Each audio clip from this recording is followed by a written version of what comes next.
sweet. It's very much Macondo. He goes to a town every 6 months, and the members of the town do not deal with the church anymore. They deal with priests. That's how they put it.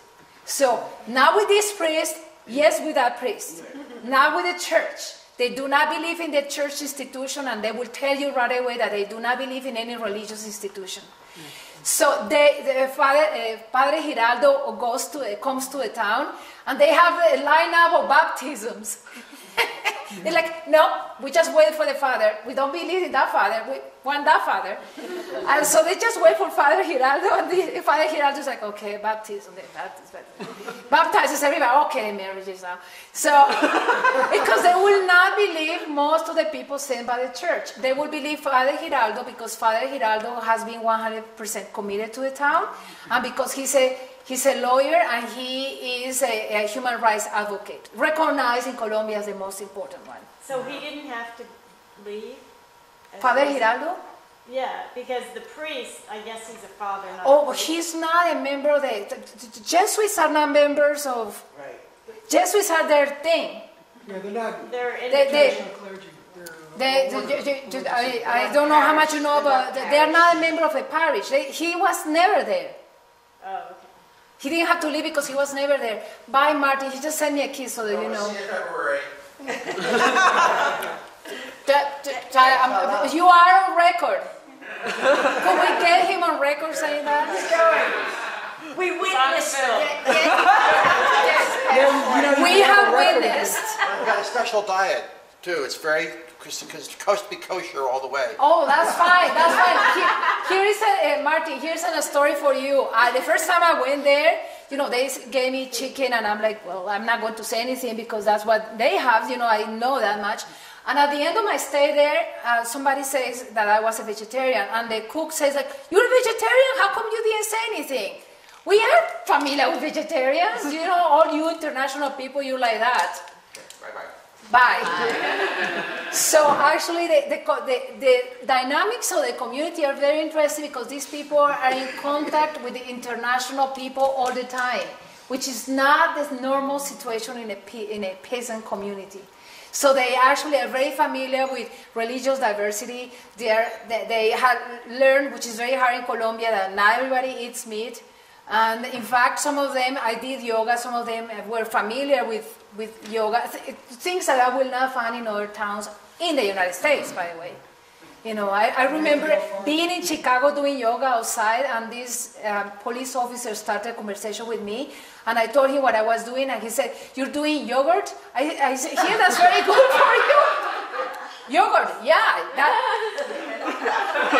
He actually thought it was the same word, yogurt. But that's it in Chicago, so it's quite impressive. They knew what yoga was. I have a question. So this is it's going back to the subject matter of these kids that become guerrillas or soldiers.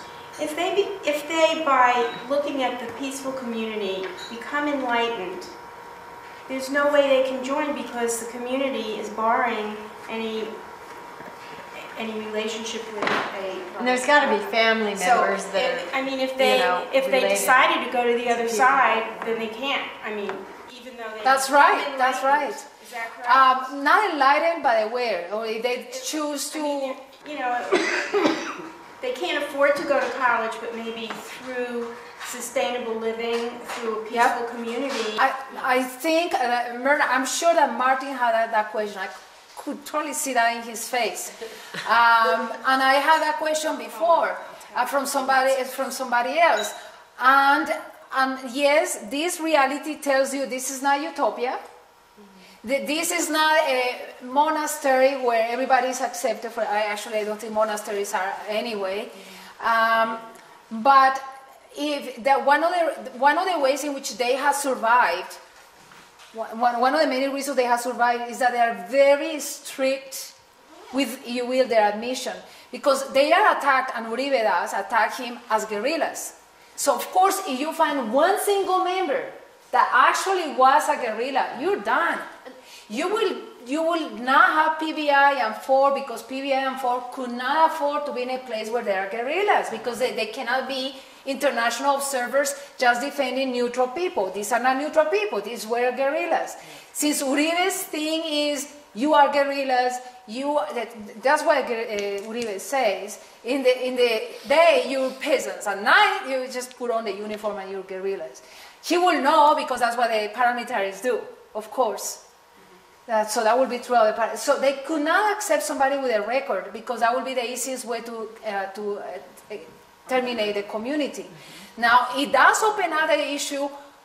Other communities could be formed that are formed by former guerrillas or former paramilitaries. Because that's not the role of like that That's community. not a They're role not of saying like we're starting a world movement. Like it's No. you know like that's like the beauty of kind of just like responding to the conditions of our time, you know, and that it's like you never know what that will inspire, and sort of like it has to come from within. Like the transformation would have to come from also within the guerrillas and the paramilitary, you know. So like that's samsara right there, you know. It's just sort of like that's the limit, even though it's limitless. That's right. Because as soon as we try to then say like, well, it needs to be this other thing, like then that, and it collapses in that moment. It collapses because Yeah. we have, and one thing that's very hard for us, as I'm not American, but I've been here for a while.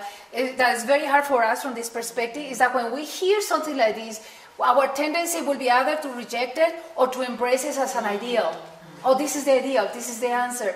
And the fact of the matter is that this is a wonderful example that should inspire us to seek it out in our own context and our own communities, because they did not in any way say we are founding a place where everybody can come and no matter where they come from, because that could not exist. But the issue, Myrna, which is a tremendous issue, and you're right, is that many guerrillas, leader guerrillas, don't want to be members anymore.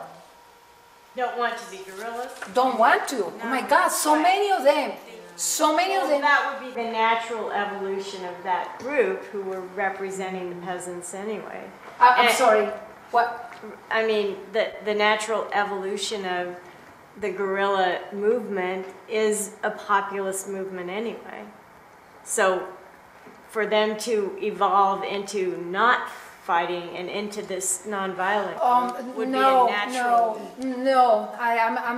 Let me clarify. That's not true. Guerrillas, when they lead the guerrillas, they escape. They escape. Anybody who is a guerrilla member and decides to lead a guerrilla is sentenced to death.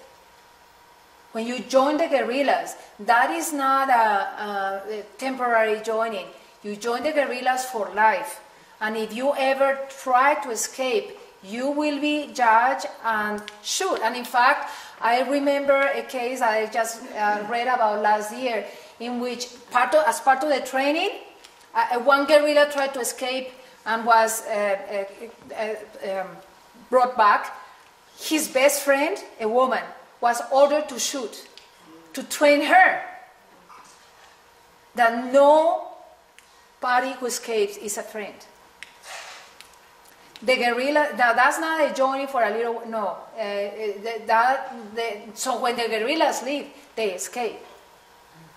And so there are many who do, but those are escapees. And of course the army would like to aid them, and the paramilitaries would like to aid them as well. Not actually the army more. But that's not easy, absolutely not. That's for life. You cannot leave, you have too much information. Now, that's one side. The other side is that there was a moment in Colombia with amnesty that a whole guerrilla group gave up the weapons. So that is true. They sat down together, they pondered the cons and pros of giving up the weapons, and they reinsertarse, they reinserted themselves, that's their name, reinsertados. They reinserted themselves in society. And they took the decision, the M19, how many of you know the M19? A very important guerrilla group in Colombia. Collectively, that's different, collectively deposed their weapons and chose to join in Colombia in a peace effort. Beautiful. Actually, my cousin was a member of the M19, and he became actually the leader because many of the leaders were killed. So they join in and they create a party, the UP, Unión Patriótica. They create a party and they went to elections. They ran for office. And many people elected UP people.